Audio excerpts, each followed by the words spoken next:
The room was quiet in a way that felt unnatural, the kind of silence that presses against the chest. Outside the hospital in Valencia, traffic continued as usual, engines humming, voices rising and falling, life refusing to pause. Inside, a man who had once made an entire stadium hold its breath lay surrounded by machines, his body broken, his future already slipping away. Jesús Montero was no longer the name that echoed through ballparks or filled headlines with promise. In that final moment, he was simply a human being, alone with the weight of everything that had come before. For years, his story had been told as a rise and a fall, a cautionary tale of wasted talent. But standing at the edge of his last chapter, those labels felt painfully small. This was not just the end of a baseball career. It was the quiet extinguishing of a dream that had been lit too early and burned too brightly. The kind of dream that begins in childhood, grows louder with every swing of a bat, and eventually becomes too heavy for one person to carry. He had once been the future. Reporters said it without hesitation. Coaches repeated it with pride. Fans believed it because belief was easy when the ball jumped off his bat with that kind of force. As a teenager, he was already being spoken about in the same breath as legends, his name rolling through scouting reports like a promise carved in stone. To many, he represented more than talent. He represented possibility, the idea that a boy from a modest Venezuelan town could stand beneath the brightest lights in sports and belong there. But promises are fragile things. They shine from a distance, yet up close they reveal cracks that no one wants to see. From the outside, his life looked charmed, blessed, almost unreal. Inside, the pressure never stopped building. Every at-bat carried expectation. Every slump felt like a personal failure. Every whisper about discipline, weight, or attitude cut deeper than the cheers ever lifted him. Long before the world noticed his silence, it had already begun to form. In the final days of his life, there was no crowd chanting his name, no camera following his movements. The spotlight that once defined him had moved on, chasing younger faces and newer stories. His struggle had become invisible, and invisibility can be more painful than criticism. When the accident happened, it shocked those who still remembered him, but for many others, it was a name from the past resurfacing only because tragedy demanded attention. Yet the accident was not the true tragedy. The true tragedy was everything that led there. The years spent trying to reclaim something that kept slipping further away. The training sessions in empty fields. The phone that did not ring. The hope that refused to die even when logic said it was over. He had been taught from a young age to fight, to push, to believe that effort would always be rewarded. No one had prepared him for the moment when effort was no longer enough. Those closest to him would later say that he never stopped loving the game, even when his career unraveled, even when doors closed quietly without explanation. Baseball remained the language through which he understood himself. Without it, he felt unanchored. Success had arrived so early that it shaped his identity before he had time to build anything else. When it faded, it left behind a silence that was difficult to endure.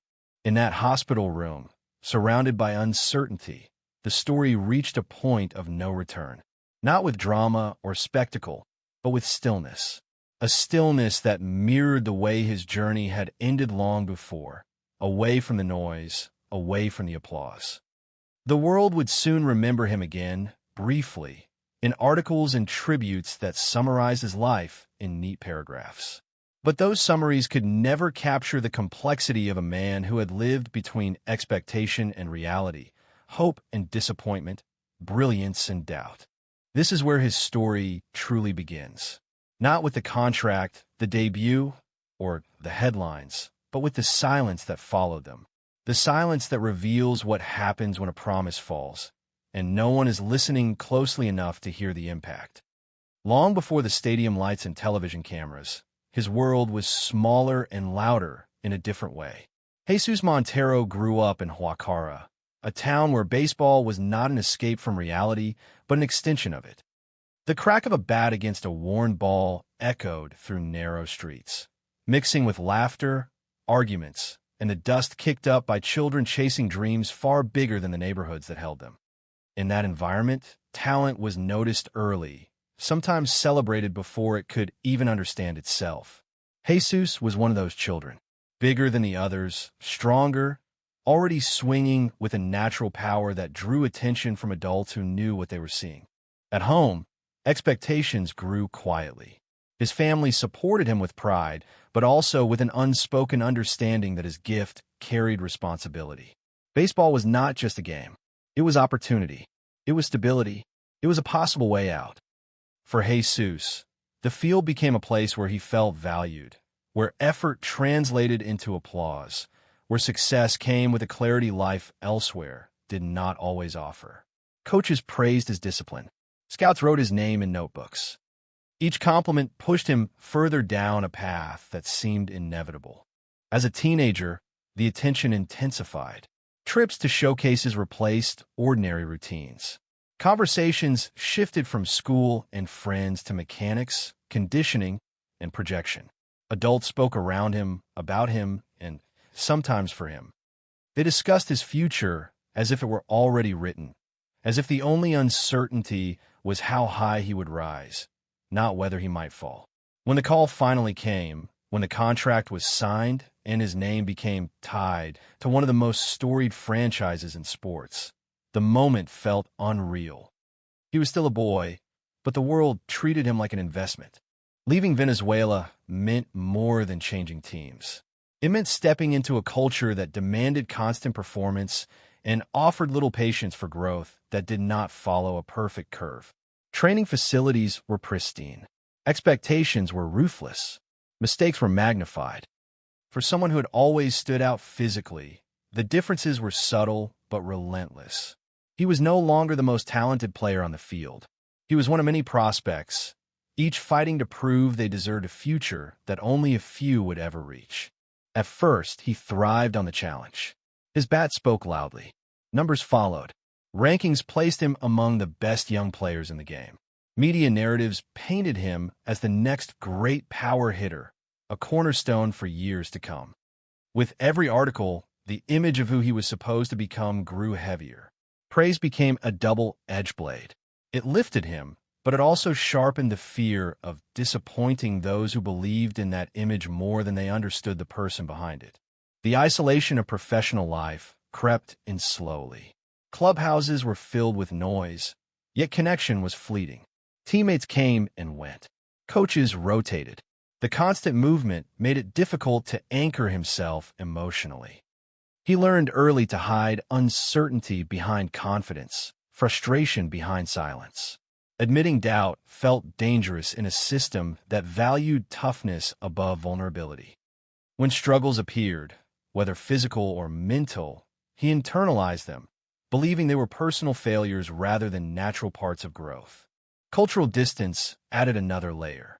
Language barriers, different expectations, and subtle judgments followed him daily. Comments about conditioning or defense carried an edge he did not always know how to respond to. Each critique felt like a test he was failing publicly. Instead of asking for help, he worked harder in isolation, convinced that effort alone would restore the narrative that once surrounded him. Success came in flashes, enough to keep hope alive, but not enough to quiet the noise. He debuted on the biggest stage, and for a moment, it seemed as if everything had aligned. But beneath that moment lay years of accumulated pressure, unresolved doubt, and an identity tied too tightly to performance. When circumstances shifted and opportunities changed, the foundation he had built began to crack. What the world saw was a promising career navigating normal challenges. What Jesus felt was a constant evaluation of his worth. Every move, every statistic, every rumor carried weight. He had learned how to hit a baseball before he learned how to protect himself emotionally. When praise faded, there was little left to cushion the fall. This background matters because it explains the silence that followed later. The silence did not begin with failure. It began with a childhood where success came too fast, with an environment that celebrated potential without teaching resilience, and with a system that demanded results while offering little room for imperfection. Long before the accident, long before the headlines about decline, Jesús Montero was already carrying more than most people ever realized. The turning point did not arrive with a single dramatic collapse. It came quietly, disguised as routine decisions and professional logic. One season, he was at the center of plans, spoken about as a long-term answer. The next, he was informed that he was being moved, traded as part of strategy that made sense on paper but felt deeply personal in reality. For someone whose identity had been built around belonging, the message cut sharply. It was the first time he understood that promise did not equal security. In his new environment, the expectations did not disappear. They simply changed shape. The label of future star followed him, but now it came with questions. Could he adjust? Could he mature? Could he prove that the doubts whispered behind closed doors were wrong? At first, he answered in the only way he knew how, with effort and flashes of production. The numbers were respectable, even encouraging, but they were no longer enough to satisfy a narrative that demanded greatness. Average performance felt like failure because the ceiling that had been set for him was impossibly high. Then his body began to betray him. Injuries arrived at the worst possible moment, interrupting rhythm and confidence. Recovery forced him into waiting, watching from the sidelines while others took the chances he believed were meant for him. Rehabilitation rooms became familiar. Each setback fed frustration, and frustration slowly hardened into anger, not directed outward but turned inward.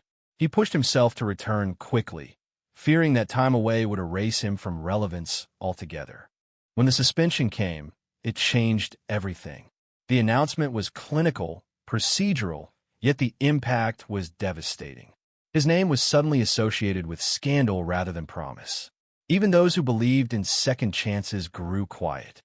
For him, the punishment was not just the games missed, but the shift in perception. Trust evaporated. Conversations became guarded. He insisted he had not intended to break the rules, but intention mattered little in a system that judged outcomes. Returning from suspension should have been a moment of renewal. Instead, it exposed deeper issues that had been building for years. He arrived out of shape, physically and emotionally unprepared for the scrutiny that followed. The criticism was swift and public. Coaches spoke about disappointment. Analysts questioned commitment. Each comment reinforced a growing sense that he was no longer seen as an asset, but as a problem to be managed. The incident that followed would become a symbol of his unraveling. During a minor league game, frustration boiled over in a moment that seemed almost absurd on the surface. A small act, meant as mockery, struck a nerve already worn raw. His reaction was immediate, emotional, and visible to everyone. What should have been a forgettable footnote instead became a defining image. It circulated quietly through the sport, an unspoken shorthand for lost control. For observers, it was proof of immaturity. For him, it was the release of years of humiliation and bottled anger in a single, irreversible moment. After that, the chances grew fewer and smaller. He was given brief opportunities, short windows to prove he could still contribute. Each time, the pressure was suffocating. There was no room to grow into form, no patience for adjustment.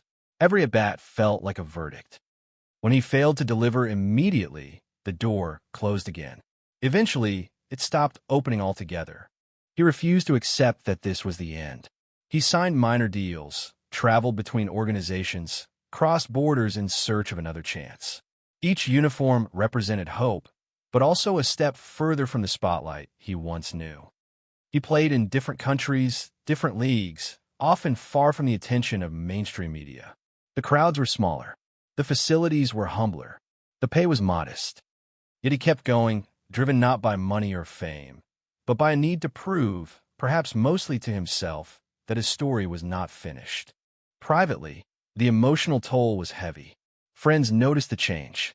Conversations that once revolved around future plans became quieter, cautious. He trained alone more often, trusting routine over connection. Nights were spent replaying decisions, wondering where things had gone wrong, wondering which version of himself might have survived if circumstances had been different. The belief that talent would always carry him forward had dissolved, replaced by a harsher reality. The sport moved on without ceremony. New prospects emerged, new narratives replaced his. Mentions of his name became rare, usually framed as a reminder of what could go wrong rather than what could go right. He became a cautionary tale without being asked whether he agreed with the lesson. By the time he returned to his hometown more permanently, the battle had shifted inward. Baseball was still there, still loved, but it no longer defined every breath. He spoke about teaching, about giving younger players guidance he never received. There was a softness in his voice that had not been there before, a humility shaped by years of struggle. He was trying to rebuild meaning from the pieces left behind, and yet the weight of everything he had lost never fully lifted. The silence that followed him was not peaceful. It was heavy with unanswered questions, with the echo of expectations that once roared so loudly. This was the phase of his life few had witnessed, the space between falling from grace and finding redemption, where identity is tested more brutally than any public stage could ever allow. The consequences of his unraveling did not arrive all at once. They spread slowly, seeping into every corner of his life, until even the smallest routines felt different. What had once been structure became uncertainty. Schedules changed without warning. Conversations with teams became shorter, more cautious, often ending without clear answers. The sense of belonging that once defined his days dissolved, replaced by a feeling of being tolerated rather than trusted. Psychologically, the shift was profound. He had grown up believing that effort and talent would always find their reward, that setbacks were temporary obstacles on a straight road forward. Now the road felt circular, looping back on itself no matter how hard he pushed. Confidence, once effortless, required conscious effort.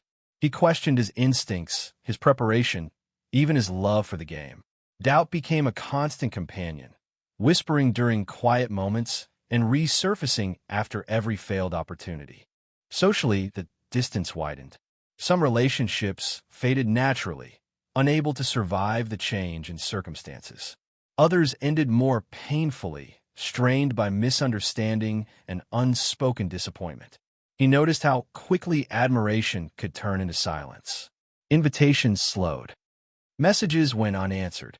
The realization that many connections had been built around his potential rather than his person was difficult to accept.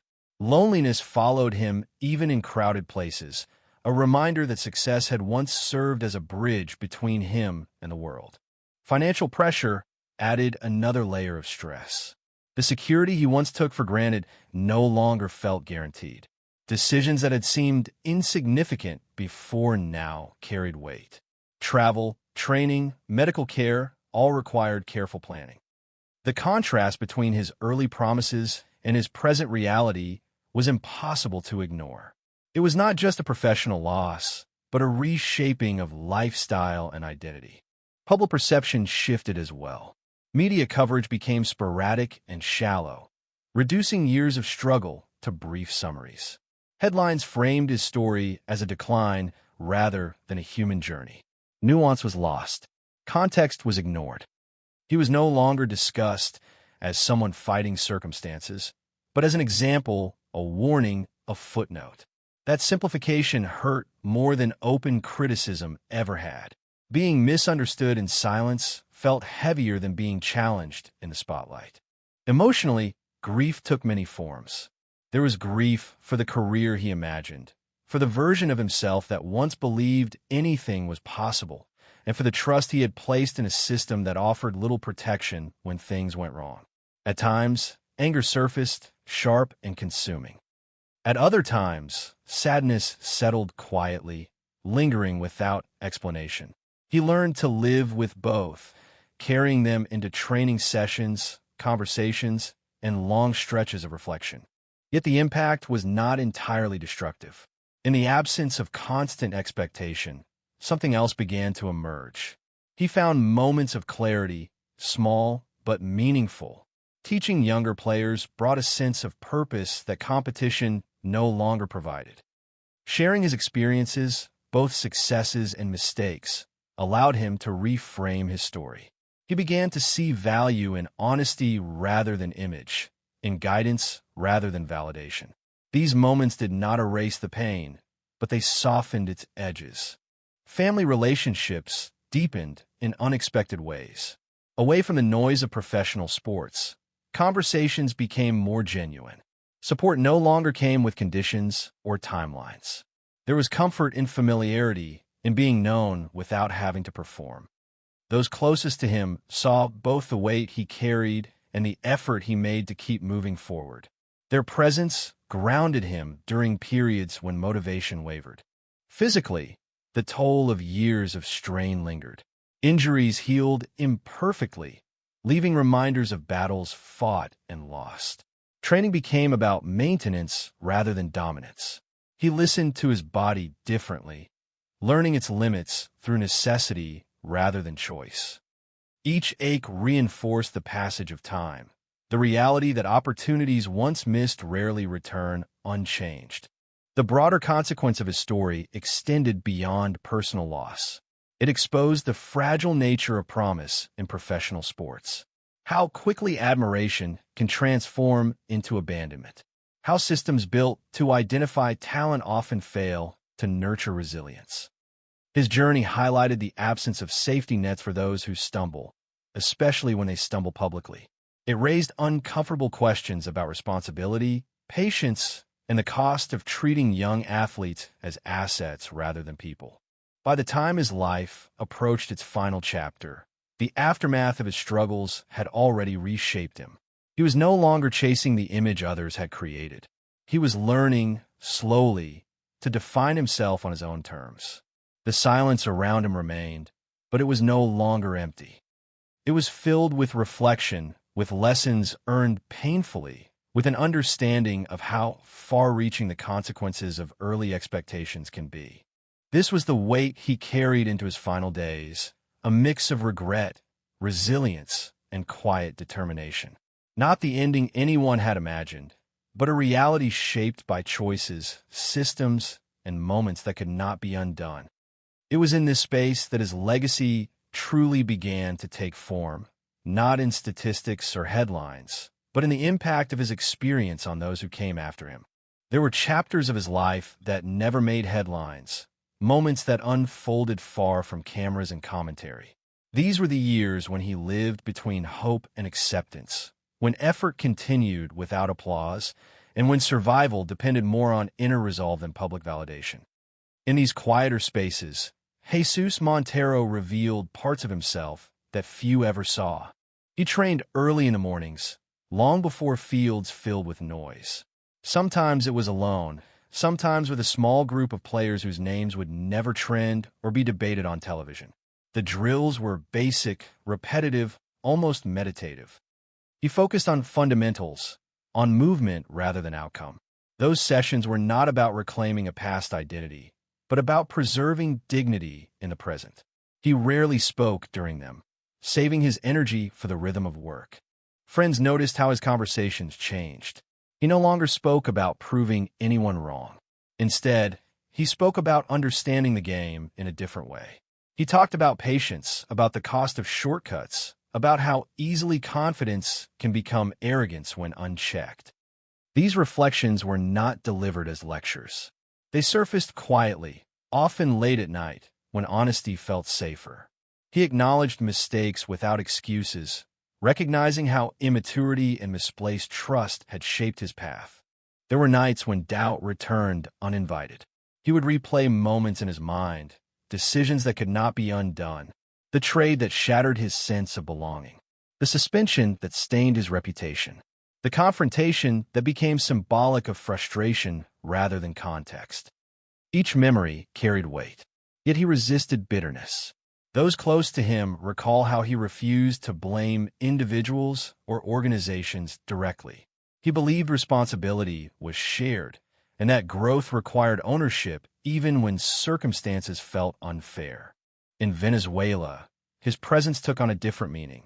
Children recognized him not as a fallen star, but as someone who had reached a place they only imagined. He coached informally, corrected swings, encouraged discipline. He emphasized education alongside sport, repeating that talent alone was fragile. Watching young players listen intently, he seemed lighter.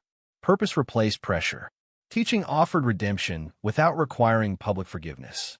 Privately, he worked on plans that reflected a quieter ambition. He wanted to build something lasting, something that did not depend on his name alone. Conversations about opening a small training academy surfaced repeatedly. He envisioned a space where guidance would be as important as performance, where mistakes would be addressed rather than punished. It was a way of transforming his own experiences into protection for others. Emotionally, these plans represented healing. They allowed him to reframe loss as instruction. The game that had taken so much from him also gave him language to give back. He no longer chased validation through contracts or rosters. He sought meaning through connection. That shift did not erase regret, but it softened its sharpest edges. Those closest to him recall moments of unexpected joy. Laughter returned in small bursts. He enjoyed simplicity, shared meals, casual conversations that did not revolve around baseball.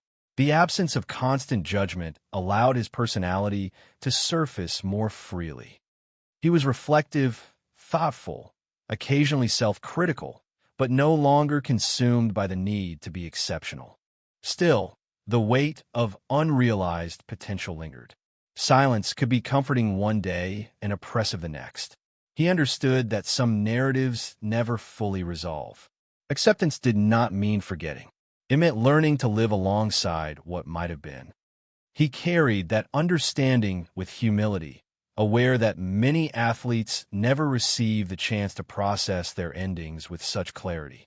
In these final, less visible years, he became more than the sum of his public failures. He became a witness to the cost of expectation, a reminder that success achieved too early can distort growth, and that systems often celebrate outcomes while neglecting well-being. His story during this period was not dramatic, but it was deeply human. These hidden chapters mattered. They shaped the man he was becoming, the lessons he hoped to pass on, and the legacy he was quietly constructing beyond statistics. They remind us that behind every promise that fades, there is a person learning how to continue, how to redefine worth, and how to find meaning after the noise has faded. When the noise finally faded, what remained was not a list of numbers or a highlight reel, but a set of questions that refused to disappear. His life invited reflection not because it was extraordinary in outcome, but because it exposed the fragile space between talent and fulfillment. Jesús Montero had once embodied the idea that potential alone could carry someone forward. His later years quietly dismantled that belief, revealing how easily promise can become pressure and how little guidance exists when that pressure becomes overwhelming. His legacy does not rest comfortably in celebration or condemnation. It exists in contrast. He was proof that early success can distort identity, teaching a young person to measure worth through performance before they learn how to protect their inner life. He was also proof that failure, when it arrives publicly and repeatedly, can isolate even the strongest individuals. In his story, achievement and loss are inseparable, each defining the other in ways that cannot be neatly summarized. Looking back, it becomes clear that the system around him valued production more than development. He was trained to succeed, but not prepared to struggle. When setbacks appeared, the response was evaluation rather than support. Expectations were recalibrated without explanation, and trust was withdrawn quietly. His experience forces an uncomfortable acknowledgement that professional sports often mistake resilience for silence, assuming that those who do not speak are coping, when in reality they are simply enduring. Yet within that harsh reality, there's something enduring. He never stopped trying to understand his journey. In moments of reflection, he spoke about accountability without self-destruction, about learning without surrendering dignity. He recognized that his mistakes mattered, but he also understood that they did not define the entirety of who he was. That balance, difficult to achieve after years of public scrutiny, is part of what makes his story resonate beyond the field. His later focus on mentorship and community revealed a quieter form of success. Without fanfare, he chose to redirect his knowledge toward those just beginning their own paths. He spoke honestly about pressure, about how praise can become a trap, about the importance of building a life that does not collapse when a career falters. These lessons were shaped by pain, but delivered with empathy rather than bitterness. They were not designed to rewrite his past, but to prevent others from repeating it blindly. The tragedy of his final days sharpened these reflections. It reminded the world that behind every fallen promise is a person whose story continues long after attention moves elsewhere. His passing reignited interest, but only briefly. The deeper meaning lies in what can be learned before the spotlight returns, and how institutions respond to those they once elevated when the ascent ends prematurely. His story challenges the audience to reconsider how success is defined. Is it measured only by longevity and accolades, or by the capacity to grow, adapt, and give meaning to loss? In that sense, his journey holds a quiet lesson. He did not achieve the career he imagined, but he arrived at an understanding many never reach, that worth is not erased by failure, and that dignity can survive even when dreams do not. The legacy he leaves is therefore incomplete by design. It resists closure. It asks parents, coaches, organizations, and fans to reflect on their roles in shaping young talent. It urges patience, humanity, and responsibility in systems driven by results. It also speaks directly to those who have stumbled under expectations they did not choose, reminding them that identity can be rebuilt even when the process is painful and unseen. In the end, his life stands as a reminder that the most important stories are not always the loudest. Some unfold in silence, teaching lessons slowly, demanding attention not through spectacle, but through honesty. His journey invites us to look beyond outcomes and ask harder questions about care, preparation, and compassion. That is where his true legacy lives, not in what he achieved, but in what his experience reveals about the cost of dreaming without support. The story does not end with applause or closure. It ends the way many lives do, quietly, leaving behind echoes rather than answers. Jesús Montero did not receive a farewell tour or a moment where the world collectively paused to acknowledge what he once represented. His departure was understated, almost uncomfortable in its simplicity, as if the noise that once surrounded him had exhausted itself long before his final breath. And yet, in that silence, something honest remains. His journey forces us to confront how easily admiration can turn conditional. When he was rising, belief came freely. When he struggled, belief became rare. The same system that celebrated his potential stepped back when certainty disappeared. This pattern is not unique to him, but his life makes it visible in a way statistics never could. It reveals how young talent is often embraced for what it promises, not for who it is becoming.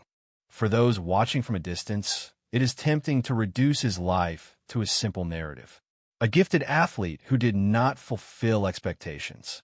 A warning about discipline or choices. But simplicity does not do justice to complexity. His story is not about excuses or blame. It is about how early success can shape identity before maturity arrives, and how the absence of support during failure can leave lasting wounds. There is a moment in every fallen career when the person must decide whether to disappear entirely or redefine themselves away from the spotlight. He chose the harder path. He stayed connected to the game without demanding recognition. He tried to transform experience into guidance, disappointment into empathy. Those efforts may never trend or attract headlines, but they mattered deeply to the people who encountered him in those final years. His life also speaks to a broader audience beyond sports. Anyone who has been praised too early, defined too narrowly, or abandoned when usefulness faded can recognize themselves in parts of his story. The feeling of being valued for potential rather than presence. the confusion that follows when identity collapses alongside ambition, the slow rebuilding that happens without witnesses. These are human experiences, not athletic ones. In remembering him, the question is not whether he succeeded or failed. The question is what his story asks of us. It asks organizations to reconsider how they nurture young talent, not only physically but emotionally. It asks fans to reflect on how quickly they move on and what that movement costs the people left behind. It asks parents and mentors to prepare children not only for success, but for disappointment, because both are inevitable. His absence leaves a quiet space where reflection can grow. There are no dramatic revelations waiting to be uncovered, no secret explanation that suddenly makes everything make sense. What remains is the understanding that some lives are shaped more by pressure than by opportunity, and that survival within such systems requires more than skill. It requires patience, guidance, and compassion that are often in short supply. As this story closes, it does not demand judgment. It invites perspective. It asks you to look at the moments where silence replaced support, where potential became expectation, and where a person was left to navigate loss alone. It challenges you to think about how many similar stories unfold unnoticed, how many promises fade quietly without ever being understood. If his journey leaves you unsettled, that discomfort has purpose. It means the story has reached beyond entertainment and into something more reflective. It means you're being asked not just to remember him, but to consider how you respond to failure in others and in yourself. Because in the end, his legacy is not a warning etched in statistics. It is a question, lingering, unresolved, and deeply human.